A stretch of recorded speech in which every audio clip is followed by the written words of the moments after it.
vamos a dar inicio a este tema importante. El Satán, la serpiente. Tengo unas notas aquí, voy a estar viendo algunas notas mientras hablo también a través de la pantalla. Son cosas puntuales para poder nosotros aclarar este tema interesante. Así que permítame comenzar. Darle la bienvenida a todos ustedes. Gracias por la participación. Gracias por la deferencia de todos ustedes aquí con nosotros. Mire, la pregunta sería entonces, vamos a hablar de la serpiente y del Satán. ¿Qué la Biblia enseña realmente acerca de esta verdad? Algunas preguntas, por ejemplo, como ¿por qué la Torá, la Biblia, omite la mención del Satán?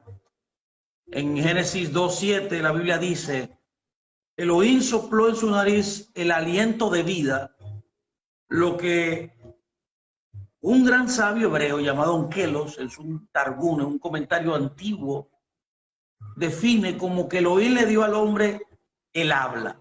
Él define esto cuando él dice que sopló aliento de vida en el hombre, dice que Onkelos comenta que fue el habla. Pero el Génesis describe entonces a una serpiente hablando con Eva. Ya sabemos entonces que aunque Elohim solo concedió el hablar a Adán a través de soplar en su nariz aliento de vida, le dio la capacidad, la habilidad de hablar, la habilidad de conversar, solo a Adán y a Eva. ¿Cómo es el hecho entonces de que un animal hable? ¿Cómo que un animal habla? Y también la falta de sorpresa, qué sé yo, de alarma de Eva ante su discurso, ante el habla de una serpiente. Sugiere entonces que el diálogo es metafórico. Inmediatamente el texto te está diciendo que eso es algo metafórico, porque literalmente las serpientes no hablan. Ahora, las opiniones varían en cuanto a si la serpiente era literal o metafórica. Y yo quiero ahora por eso poder abundar un poco acerca de estas ideas, de que algunos piensan que es literal, otros que es metafórica. Yo estoy convencido y voy a tratar de dar las explicaciones de que es metafórico, de que no es una serpiente hablando literalmente, sino que es una metáfora. Entonces vamos a revisar las palabras de Dios primeramente para nosotros poder entonces llegar a la conclusión de lo que vamos a hablar y poder nosotros expandir estas ideas. La Biblia dice: la serpiente era la más astuta de todas las bestias salvajes que el Eterno había hecho. Le dijo a la mujer: mire, realmente dijo Dios, no comerás de ningún árbol del jardín. La mujer, respondiendo a la serpiente: podemos comer del fruto de los demás árboles del jardín, solo el fruto del árbol del centro del jardín, dijo Elohim, no comerás de él, ni lo tocarás, para que no mueras. Y la serpiente dijo a la mujer: no vas a morir, pero Elohim sabe que en cuanto comas de él, se te abrirán los ojos y será como seres divinos, perdón, que conocen el bien y el mal. Entonces Elohim preguntó: ¿quién te dijo que estabas desnudo? ¿Comiste del árbol que te había prohibido comer? El hombre respondió: la mujer que me pusiste a mi lado me dio del árbol y comí. Y el Señor Elohim dijo a la mujer: ¿qué es lo que has hecho? La mujer respondió: por haber hecho esto serás más maldita que todo el ganado y que todas las fieras del campo. Sobre tu vientre te arrastrarás y tierra comerás todos los días de tu vida. Pondré odio entre tú y la mujer, entre tu descendencia y la tuya.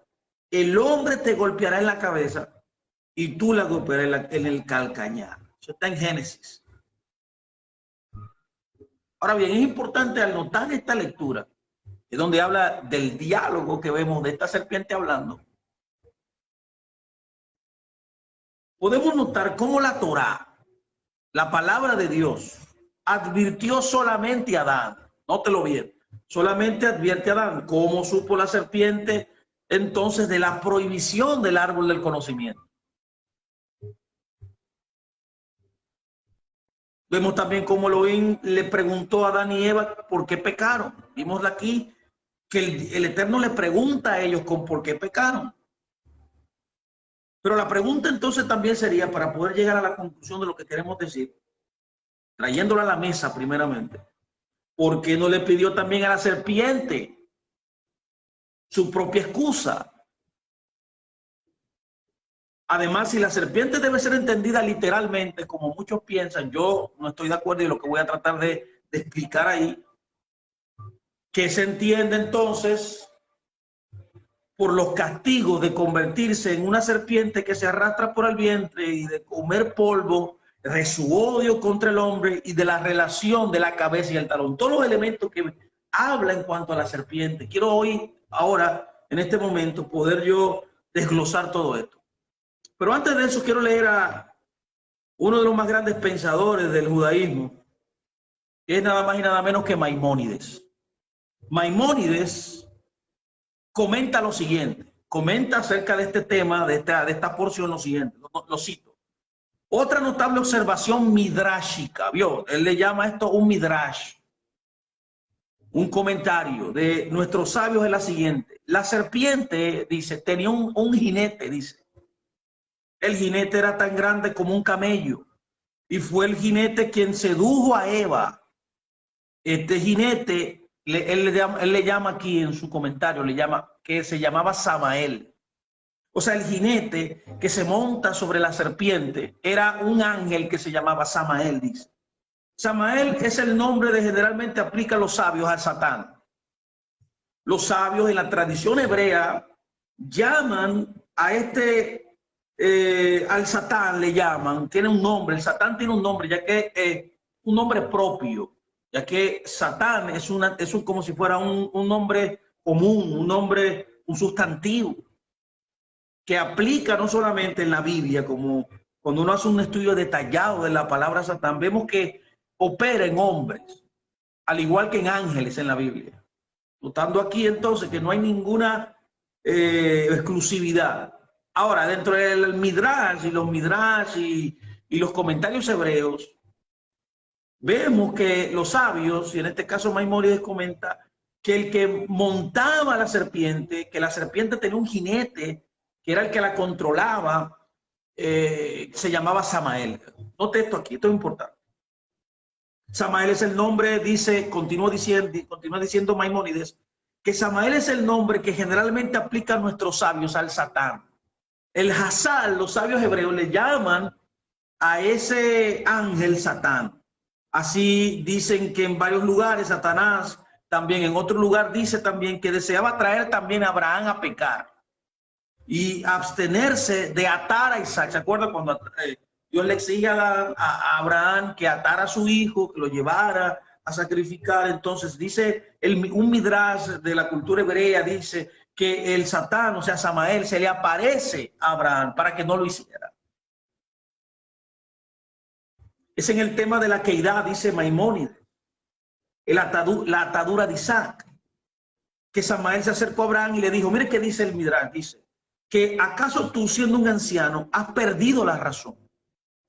Entonces dice Maimónides que esto muestra que Samael y Satán son idénticos. ¿Lo puede ver? Dentro de la cultura hebrea, Satanás y Samael es lo mismo. Ahora, Maimónides dice que hay un significado en este nombre Samael, como lo hay también en el nombre Nahash, que es la palabra traducida al castellano como serpiente. Al describir cómo la serpiente llegó a traer a Eva, dice Maimónides, nuestros sabios dicen, Samael iba montado en ella y Elohim se reía tanto del camello como del jinete, o sea, del que era poseído, o sea, montado por el jinete, en este caso Samael, en este caso el Satán. Ahora, luego de oír a Maimónides añadiendo cosas tremendas que quizás los cristianos que me van a escuchar nunca habían oído de esto, ya que esto pertenece a la tradición del judaísmo. Y es especialmente importante que notemos ahora aquí que la serpiente no se acercó ni se dirigió a Adán. Esto es un punto importante, sino que todos los instintos todos los intentos de acercamiento, por ejemplo, de discurso, de hablar con Adán, fueron dirigidos no contra Adán, sino contra Eva. Y fue a través de ella que la serpiente causó daño, y entonces para poder llegar a Adán, él usa un segundo y hace daño a Eva para poder destruir a Adán. El odio más grande que podemos notar en esta historia es el odio que existe entre la serpiente y Eva. Aquí hay una disyuntiva, aquí hay una guerra que el mismo Dios fue que estableció, pero no entre ellas, sino literalmente entre la simiente de ambas, entre su simiente y la simiente de Eva, siendo su simiente indudablemente también la semilla del hombre. Sí, claro, estando conectado al hombre. Ahora bien, debo notar también como algo muy notable, aún es la forma en que la serpiente se une a Eva. Esto es muy importante en la historia. O más bien su semilla o su simiente a su simiente, su semilla a su semilla. La cabeza le toca en el talón, dice, de la otra. Eva vence a la serpiente aplastando su cabeza, dice el texto, mientras que la serpiente la vence hiriendo su talón. Esto también está muy claro. Esto, todo lo que yo he hablado está en el libro segundo del capítulo 30 de un libro de una fuente judía, de un gran sabio, como dije, Maimónides. En su libro llamado La Guía de los Perplejos. Él explica esto. Esto es común de todos los rabinos. Solo traje este testimonio de este rabino, hay miles de testimonios de rabinos hablando de lo mismo. O sea, para el judaísmo, la ortodoxia, lo normal es entender que la serpiente y el Satán, aunque no lo dice literalmente que era el Satán en Génesis ahí, sabemos por basado en la cultura hebrea que las tradiciones hebreas, los sabios hebreos han entendido por generaciones que la serpiente es Satán y que Satán tiene un nombre y que Satán también era un ángel llamado Samael. El nombre es Samael, no Satán. Satán es como si fuera un atributo, una operatividad que ahora vamos a descubrir qué es literalmente. ¿Cuál es el entendimiento que la tradición hebrea por generaciones ha entendido de este tema? Que el cristianismo no ha podido entender esto y se ha tergiversado. Ha tergiversado todas estas cosas por no conectarse a la fuente de raíces hebreas. Esto es muy importante. Ahora, vamos a hablar un poco acerca de la serpiente. ¿Qué era la serpiente literalmente? ¿Qué era lo que quería tratar de decir el texto en la mente del creador, del que escribió este libro, que era hebreo, que era judío? ¿Qué tenía en mente cuando habló y usó este elemento de la serpiente? Bueno, la serpiente, dentro de la tradición hebrea, por muchos años se refiere a los instintos de Eva. Escúcheme muy bien. ¿Qué es la serpiente? Se refiere a los instintos de Eva. Y por tanto, entonces era la razón por la cual ella conocía la prohibición que Dios le había hecho tanto a Adán y a Eva.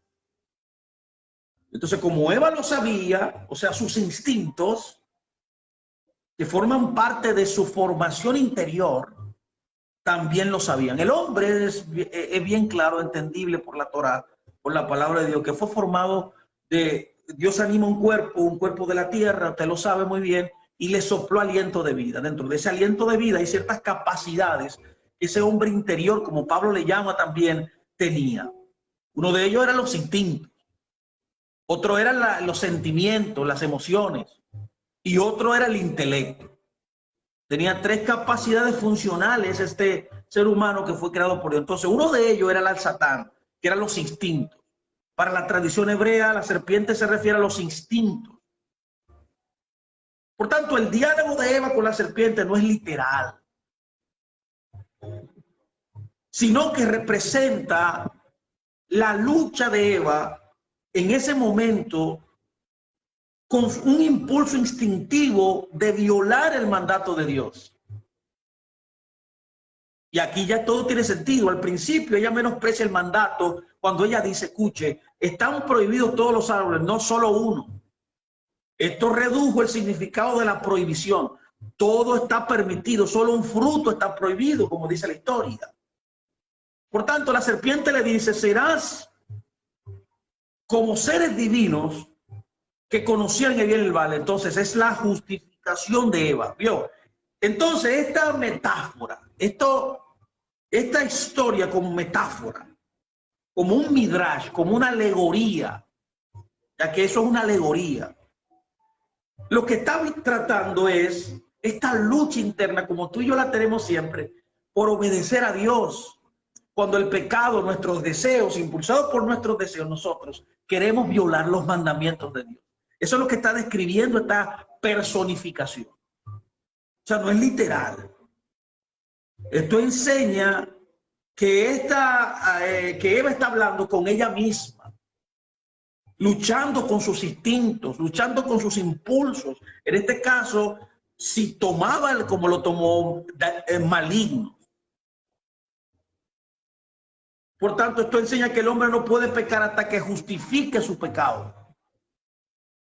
El hombre siempre traerá a la mesa, traerá delante del juicio, traerá delante de Dios una justificación por cometer el pecado.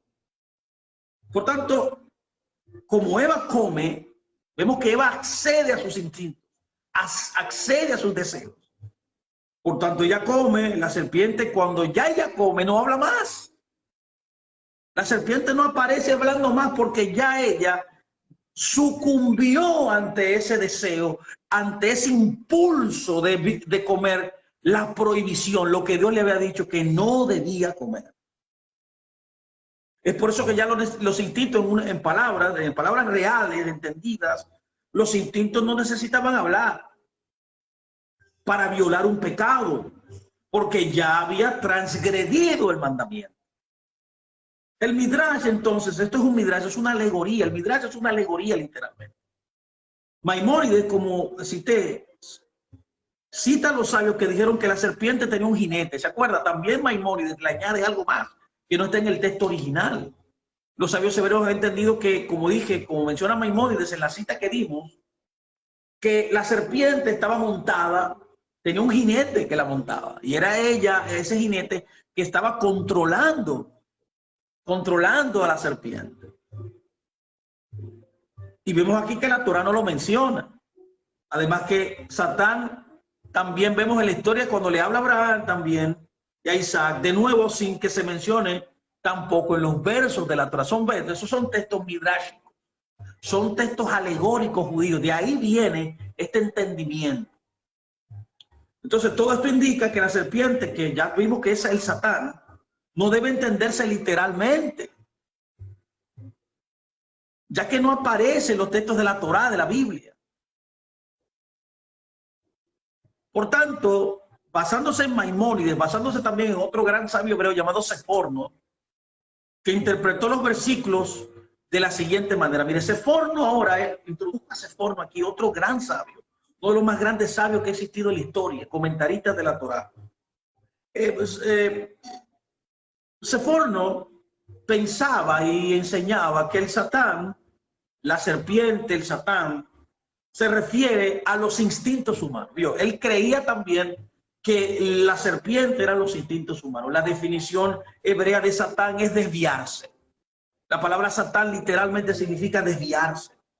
Es por eso que usted puede notar que cuando Yeshua iba a morir en la cruz, ¿se acuerda usted en una ocasión que la Biblia relata que Yeshua iba a morir en la cruz? Entonces él comenta que él resucitaría el tercer día. ¿Y sabe qué pasó? Pedro, uno de los discípulos, le dice a él, pero tú no tienes que ir para allá. Estoy parafraseando. ¿Para qué tú vas a morir en la cruz? Entonces la Biblia dice que Yeshua le llama a él y le dice, apártate de mí, Satanás. ¿Qué es lo que está tratando de decir el texto? Bueno, lo que estamos explicando. La idea era que Pedro formó una mentalidad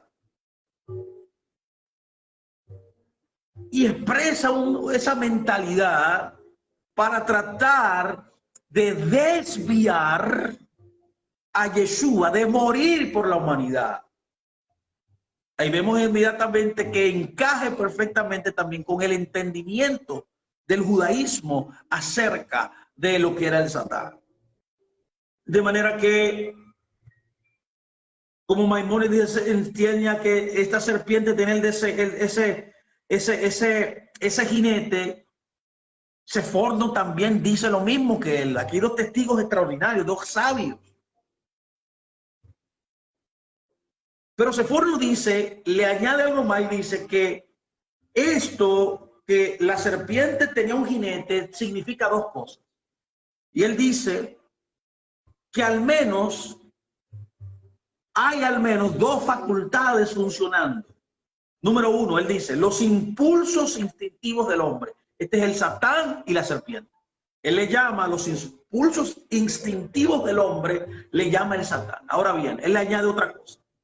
Él le añade también el jinete. ¿Qué era el jinete entonces? La pregunta ahora es, ¿qué pensaba Seforno que era el jinete?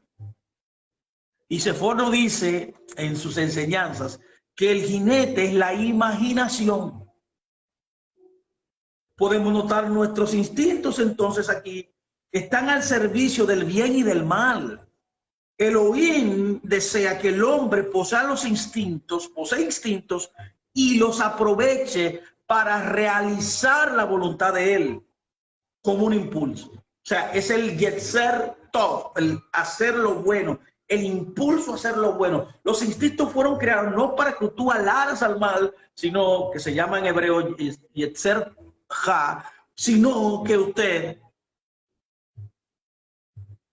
se dirigiera al bien. Nuestra energía psíquica, mental, la imaginación y los planes pueden montar, o sea, guiar nuestros instintos a hacer el bien o a hacer el mal.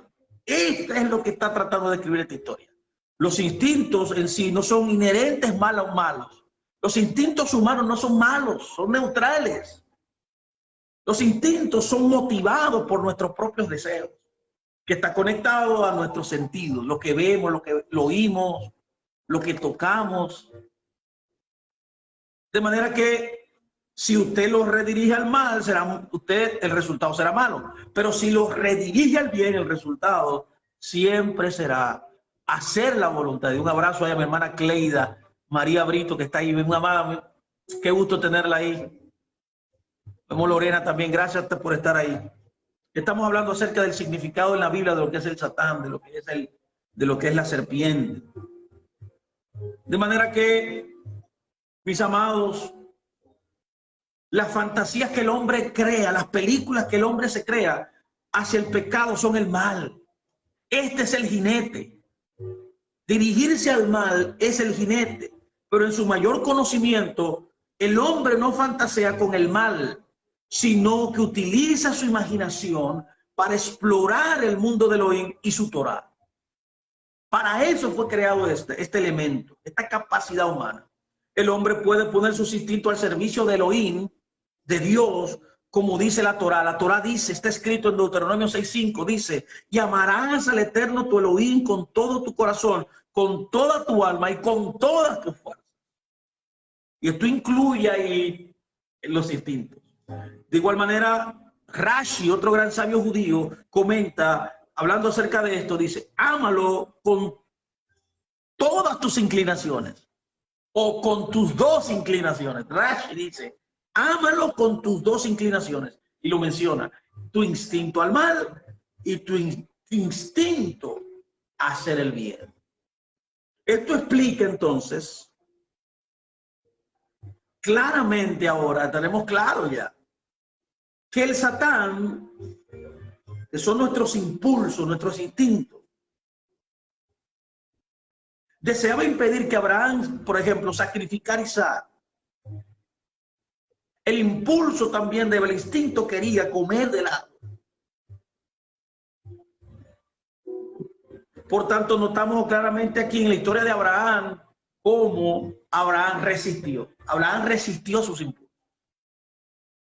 Satanás trató de detenerlo, Satanás pensó, o sea, que tu propio instinto, de que él violara el mandamiento de Dios.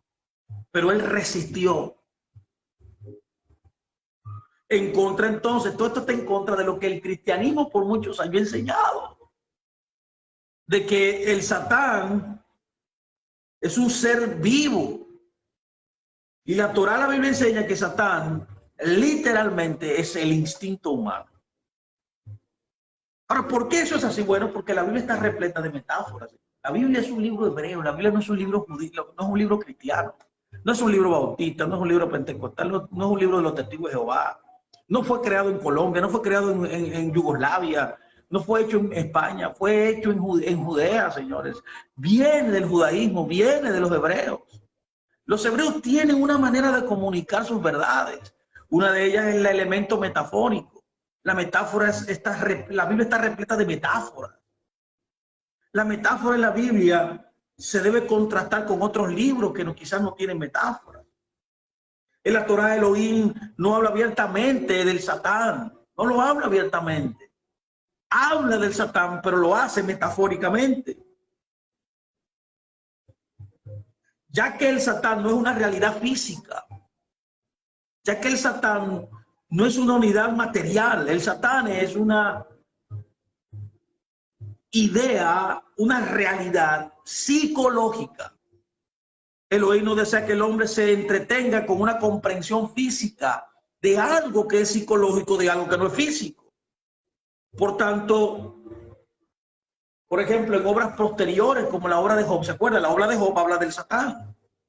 Se menciona el Satán, pero tales obras, aunque son divinas, tienen un carácter diferente al de la Torá. La Torá es la guía principal para la humanidad. Los primeros 5 libros. Ahí está toda la doctrina que usted necesita conocer. Y tiene su máxima restricción la Torá en la presentación de la información. Todo en la Torá debe entenderse literalmente, al menos que sea imposible hacerlo, como cuando Saúl habla con Samuel, ¿se acuerda? Que había un muerto. Saúl estaba ahí alucinando. Entonces, cuando el texto te dice que algo es metafórico, cuando algo no es literal, entonces tú tienes que entenderlo como algo no literal. O sea, el mismo texto te dirá cuándo algo es literal y cuándo no. Así se entiende la escritura. De manera que este concepto de Nahash, de Samael, como hemos dicho, que es la misma cosa. Maimónides nos dice que Samael y Satanás son lo mismo, dice él. El más grande sabio de todos los tiempos del judaísmo. Y Sefor, también uno de los más grandes. Por tanto, hay un significado en el nombre Samael que es muy importante, que yo quiero traer a colación para que usted pueda entender esto, que interesante.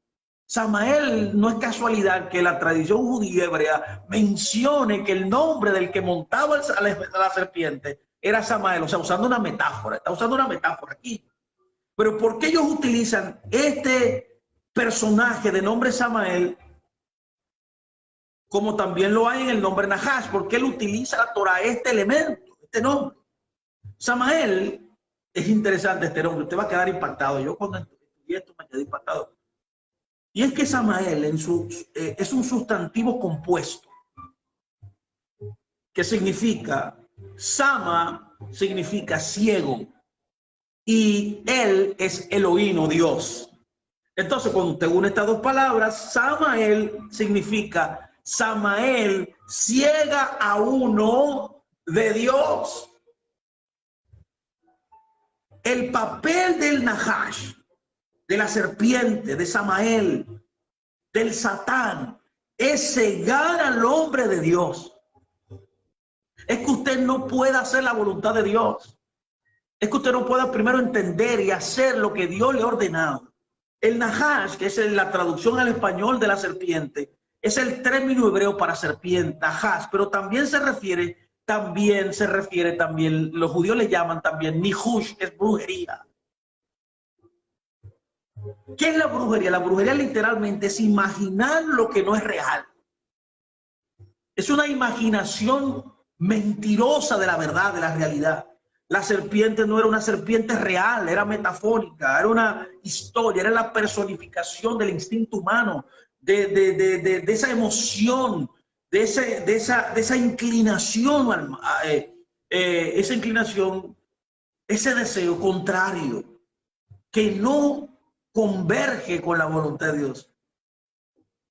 Por tanto, la serpiente no era una serpiente literal, sino que era el elemento interno dentro del ser humano que ayudó al hombre, en este caso a Eva, a imaginar lo que no es real. Le vendió un humo, una cortina de humo, un engaño. Es la historia, esta es la personificación de lo que le pasa a todo creyente, a todo ser humano en la historia, en la humanidad. Por eso es una metáfora, para que aplique al ser humano. Es tomando esto como un prototipo, un arquetipo universal, para que cuando nosotros leyéramos esto, pudiéramos traer el entendimiento de nosotros no dejarnos arrastrar por ese instinto. Y eso está entonces incrustado en estas historias de la Torá.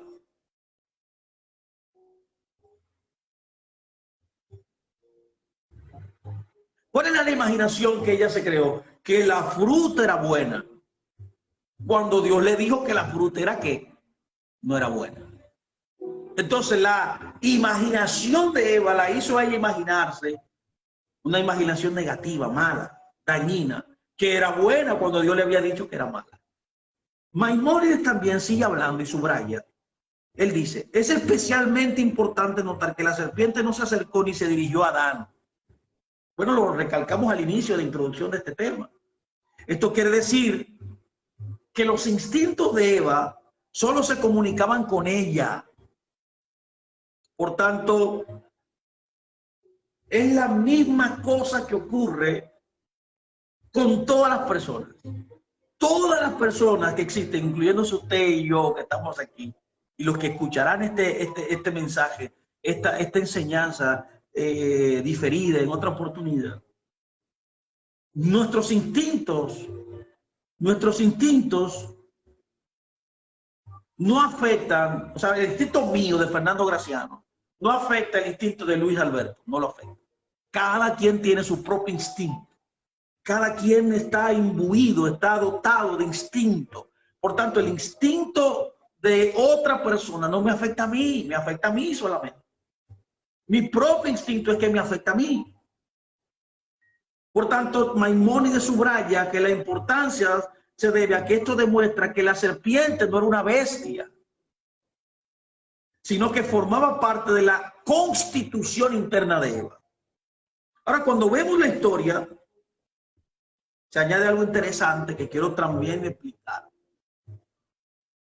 Y es los castigos que el Señor le da a la serpiente. Esto es muy importante. Elohim no le pregunta a la serpiente por qué has hecho esto. Elohim no la cuestiona. Vemos el texto y vemos que Elohim no se dirige a ella, sino que se dirige a Adán y Eva. Obviamente, notamos aquí entonces que la serpiente no tenía otra opción que conducir a Eva hacia sus fantasías. Ese era el papel de la serpiente en esta historia. Y por lo tanto no fue acusada de desviarse del camino más apropiado. Dios no le da un sermón a la serpiente, no. La serpiente solo tenía un camino que seguir, que es la capacidad de los instintos en el ser humano.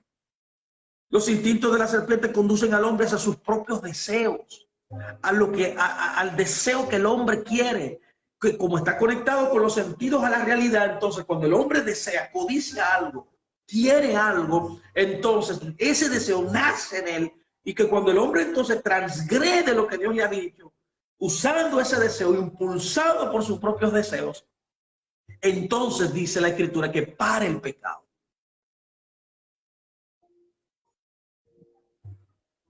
Por tanto, la serpiente, que son los instintos humanos, no pueden hacer otra cosa. Al igual que el corazón no puede hacer otra cosa que solamente bombear sangre y los pulmones de oxigenar en la sangre. Asimismo, los instintos fueron creados para hacer y operar en las características que el Creador le dio. Por lo tanto,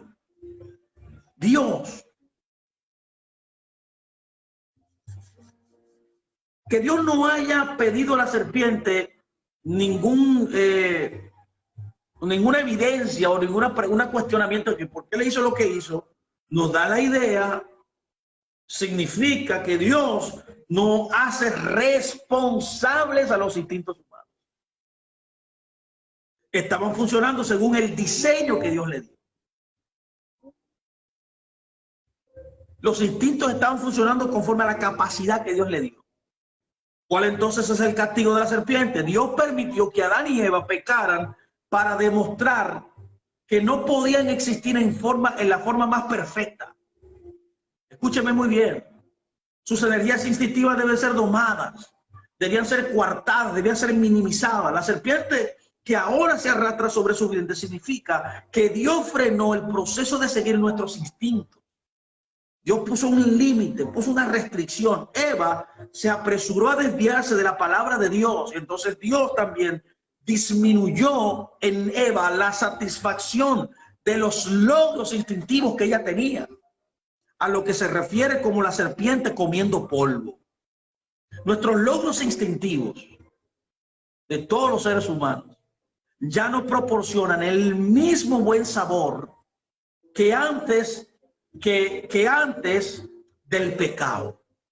Estas dos cosas nos disuaden de pecar en el futuro, nos coartan, nos frenan. Dios también creó el odio entre la simiente de la serpiente, dice el texto. Vamos a explicar esto también.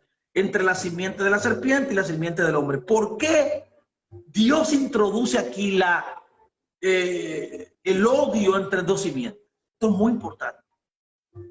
Para prevenir aún más, Dios permite esto y establece este odio, este antagonismo, es para prevenir aún más que el hombre peque, que el hombre transgrede el mandamiento. Dios distancia la relación entre el hombre y sus instintos. Y se refiere aquí al odio entre el hombre y la serpiente.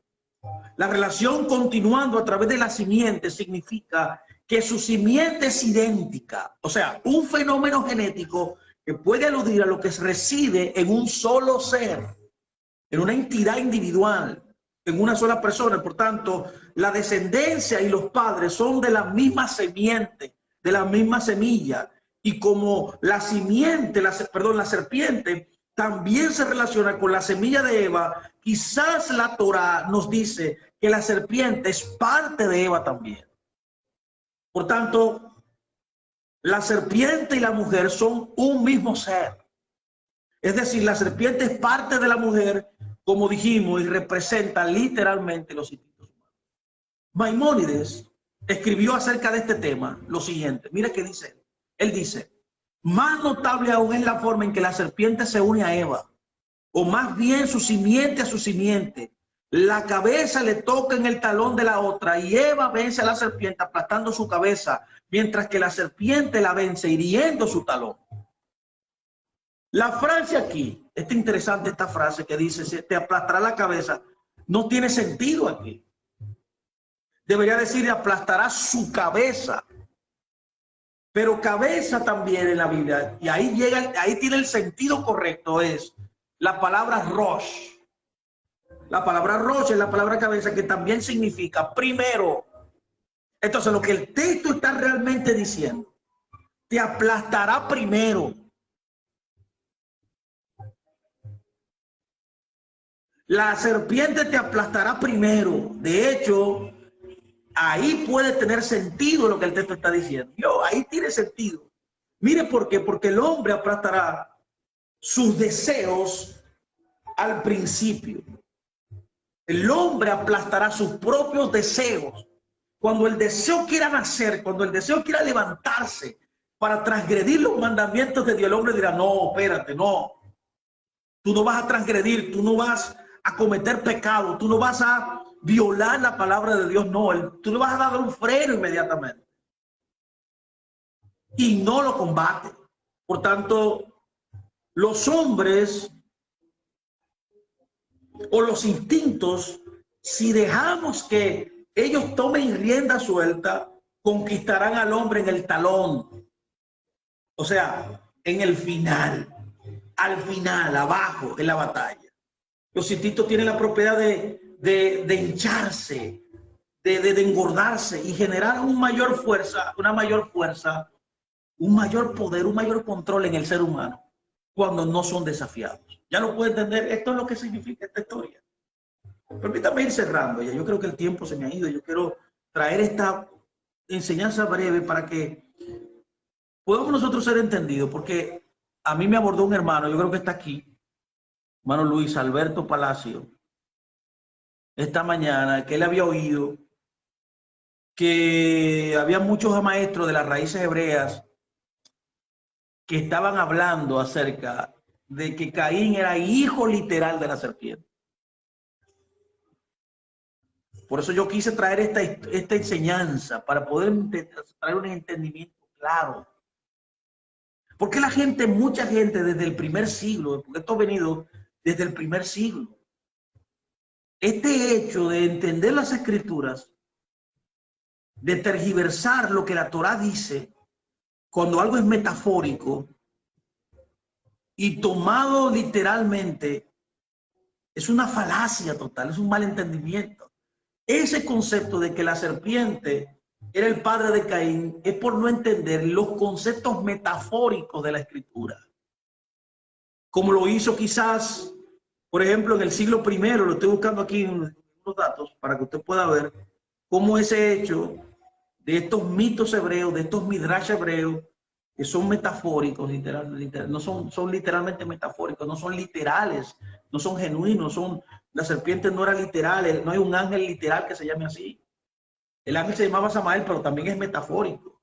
Ese nombre es metafórico para dar a entender el bloqueo que pasa cuando usted no hace lo que Dios quiere. Samael literalmente significa el que bloquea a Dios. Por tanto, es metafórico, es algo psicológico. Es por eso que la Biblia no habla mucho del Satán, porque lo asume ya como algo psicológico. Lo usa en una historia metafórica. Esto se llama en hebreo Agadá. Las Agadá hebreas son historias retóricas de los principios hebreos, de lo que la palabra de Dios dice en la Torá. Y en esos midrashim, esas historias, ellos expanden más usando estos elementos que son cuadros metafóricos, no literales. Entonces, cuando usted no entiende eso, entonces usted va a entender lo que entiende ese grupo de gente. Por mucho tiempo eso se ha enseñado en el cristianismo. Pero eso comienza por un mal entendimiento de la mentalidad hebrea. Por ejemplo, el primero que comienza con esta enseñanza de que Caín era hijo de la serpiente, y después de oír lo que yo he explicado, creo que significa la serpiente en la Biblia, que son los instintos humanos. Es parte tuya, es parte mía, desde tu interior, de tus capacidades internas que Dios te dijo, que es neutral, que tú la puedes usar para el bien o para el mal, dependiendo de cómo tus deseos, tus sentimientos la dirijan. El que elige caminar en el bien, el que elige caminar en el mal, somos nosotros mismos personalmente. Por tanto, eso se cae inmediatamente de que Caín no era hijo de la serpiente, nada, que eso es metafórico, que es un malentendimiento. Una serpiente metafórica, una serpiente psicológica, una serpiente que es la capacidad de tu instinto, que tú lo tienes dentro de ti, no puede parir, no puede engendrar un hijo físico. De manera entonces que los primeros maestros dentro de que comenzaron a formar la mentalidad cristiana, malinterpretaron estos midrashim, esta Agadá hebrea, que tiene una idiosincrasia propia de una cultura bien específica. Por ejemplo, la historia registra que del año que aparece un maestro llamado Valentín, que era un maestro gnóstico, del gnosticismo. El gnosticismo es una religión era muy popular en el primer siglo, en el segundo siglo, en el tercer siglo, que formó muchas visiones del cristianismo en el primer siglo, en el segundo siglo, en el tercer siglo, inclusive en el cuarto siglo, y que todavía hay reminiscencias dentro de la mentalidad cristiana. Hay muchos círculos cristianos que todavía están influenciados por este misticismo y este gnosticismo que viene del helenismo, que viene del platonismo, específicamente del nuevo platonismo. Este hombre, este señor llamado Valentín, que vivió desde el año 100 al 160, ¿vio? Es el primer personaje en la historia que usa este elemento, que describe que Caín era hijo de la serpiente. Totalmente falso. Luego aparece en el año 350 el Evangelio de Felipe, que es un evangelio apócrifo. estos maestros cristianos que tomaron esa corriente, rechazaron, perdón, los maestros de la ortodoxia, los maestros que estaban centrados en la palabra de Dios, entendían la Torá claramente, rechazaron inmediatamente y la nombraron a esta idea como una herejía. Fueron el primero los gnósticos que salen con esta falacia,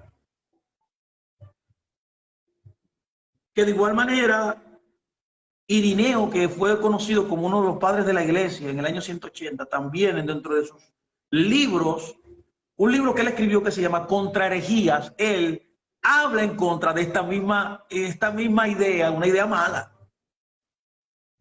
Luego vemos cómo durante el siglo XIX la doctrina de la semilla de la serpiente, de la simiente de la serpiente, como se conoce también, esta idea de que Caín es hijo de la serpiente, fue revisada por diversos líderes religiosos estadounidenses que querían promover la supremacía blanca. Entonces crean una estructura para hablar de esto. Luego de esto, esta enseñanza de la semilla de la serpiente se presenta en varias formas diferentes. Aparece un señor llamado William Marion Branham, más o menos entre los años 1909 y 1965. También aparece Arnold Murray, más o menos de los años 129 al 2014, que murió en el 2014. Y también Wesley Swift y también Sun Myung Moon, que murió en el 2002. Todas estas personas que yo le he mencionado, todos son catalogados como herejías para el cristianismo moderno. O sea, son personas que se han apartado de la ortodoxia, de la centralidad de la escritura, y han especulado donde no hay que especular. Han creado fantasías y falacias y conceptos, ideas y doctrinas que en la Biblia en ningún lado lo dice. Por tanto, esto que es metafórico, esto que es que es simbolismo, un simbolismo, es una personificación que no es literal, señores. Hoy día se está usando en muchos círculos de raíz hebrea y dentro del cristianismo también, como usted sabe ya, para poder desviar el entendimiento correcto de las escrituras, que solamente puede ser posible cuando usted entiende los mandamientos de Dios, cuando usted se conecta a la herencia hebraica que ese libro tiene. Ese libro fue escrito, no fue para nosotros. Ese libro no fue escrito para cristianos. Ese libro no es cristiano. Ese libro fue escrito para judíos, para Israel. Ahora, que yo pueda ser beneficiado por él, que yo pueda tomar los principios eternos que están dentro de ese libro, y yo ya que soy parte, cuando soy parte del reino de Dios, puedo beneficiarme. Bienvenido sea, lo puedo usar. Pero los principios, yo no puedo variar la ortodoxia, lo que se ha entendido por generaciones de lo que la Biblia entiende, de lo que la Biblia es, ya que viene de una tradición de más de 4000 años, mis amados, dentro del pueblo judío. Todos los conceptos que nosotros mencionamos en el Nuevo Testamento, por ejemplo, como la gracia, por la ley, por mencionarle algunos de ellos, todos tienen un asidero en el Antiguo Testamento, en la tradición hebrea de muchísimos años.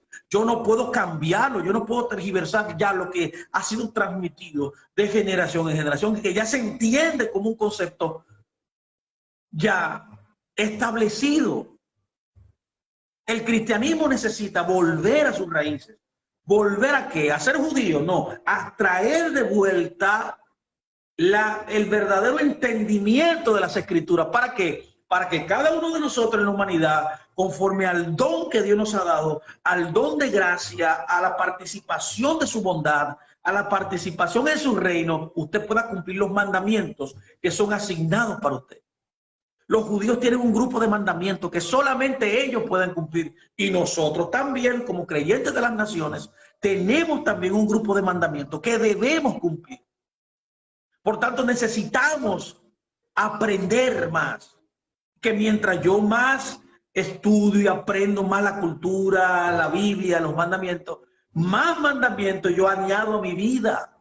Porque los mandamientos de Dios, como dice un gran sabio, un gran apóstol, no son gravosos. Los mandamientos son la mente de Dios, la voluntad de Dios expresada al ser humano para que el hombre sea bendecido. De manera que este tema de la serpiente, yo espero que le haya servido de entendimiento. quiero terminar resumiendo todo lo que yo he dicho. Termino con este resumen. Hemos estado hablando acerca de lo que significa la serpiente, de lo que significa el Satán. Así que ya podemos ver claro qué es lo que es el Satán. La Biblia,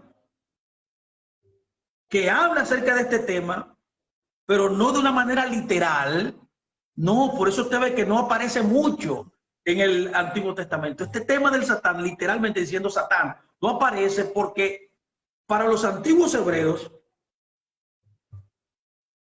era imposible poder hablar de algo que era literal cuando algo era psicológico y abundar dentro de los documentos, de los textos que ellos tienen. O sea, este tema no aparece tanto porque ellos lo asumen ya claramente que lo que es el Satán, que es lo que nosotros hemos tratado de explicar. La existencia del Satán, que son nuestros instintos. Note bien aquí, el hombre fue creado perfectamente. El hombre fue creado con capacidades tanto físicas como mentales, espirituales, internas. Una de ellas son los instintos. Y a eso es que la Biblia se refiere. Cuando la Biblia habla de Satán, son nuestros instintos.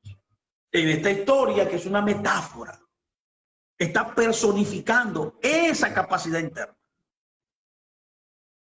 Estos instintos es un conocimiento vital para que el hombre se conozca a sí mismo. El punto central de la historia de Eva interactuando con la serpiente es una metáfora de cómo yo debo lidiar conmigo mismo.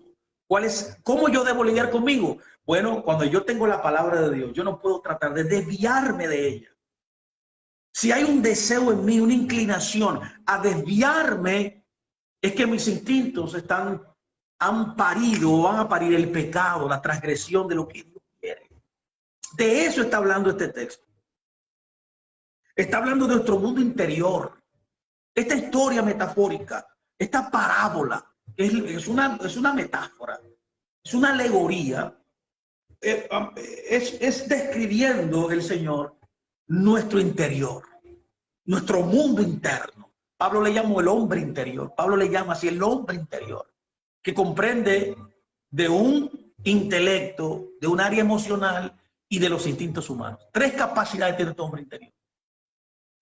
En hebreo son Neshama, Ruach y Nefesh. Tres palabras, tres capacidades que es tu hombre interior, pero son capacidades diferentes de ese hombre interior, que es expresado en este cuerpo que Dios, tú y yo tenemos. Por tanto, Dios no solo habla de los instintos humanos en la Biblia abundantemente, sino que también nos ofrece una visión de la dinámica de los instintos al representarlo en una conversación ficticia entre Eva y una serpiente. También el rey Salomón comenzó su obra Eclesiastés con una descripción de la mente humana. También él quería ilustrarnos sobre nuestra naturaleza. La Biblia habla mucho de este tema, pero lo hace con historias, con metáforas, que nada más y nada menos tienen que ver con lo literal. Es lo mismo que pasa, como en otras ocasiones yo he tratado de hablar en la historia de Balaán y el burro, ¿se acuerda usted? Es lo mismo que está hablando aquí. Es una metáfora también de cómo es la dinámica, cómo funciona el hombre interior del ser humano. También él quería ilustrarnos sobre nuestra naturaleza. El rey Salomón también en Eclesiastés quería ilustrarnos, mostrarnos, enseñarnos cómo funciona tu hombre interior. Por tanto, el Dios de la ficción representa los instintos, ya que Dios es el Dios de la ficción, es un Dios, mire, magistral, que con historias metafóricas, alegóricas, nos expresan cosas muy profundas y reales de nuestra naturaleza humana, de nuestro interior, de cómo es el proceso interno, cómo se dan estos mecanismos internos para nosotros poder servirle a Él correctamente. Él expresa esto, personifica estos instintos, los personifica que parecen inclusive hasta reales para enseñarnos, para ilustrarnos nuestra verdadera naturaleza. Mis amados, gracias, de verdad. Yo voy a dejarlo hasta aquí. Yo creo que este tiempo ha sido beneficioso. Yo creo que usted, si desea, pueda escuchar nuevamente este discurso, esta charla, para que él pueda ser beneficiado. Permite y pídale a Dios dirección. Ore a Dios. Ore a Dios. De verdad que Dios le va a dirigir a entender estas cosas que estamos nosotros hablando. Amén. Así que un abrazo inmenso. Mi nombre es Luis Fernando Graciano. Esperamos en otra ocasión tenerle con nosotros. Nosotros tratando de contribuir un poco al entendimiento de los mandamientos, de la Torá, de la Biblia. ¿Y para qué? Para que seamos mejores personas, para que caminemos en la rectitud, en la moral, en la ética y que sirvamos a Dios correctamente. La Biblia dice, y conocerás la verdad y la verdad te hará libre. Mis amados, un abrazo desde la República Dominicana. Shalom, shalom.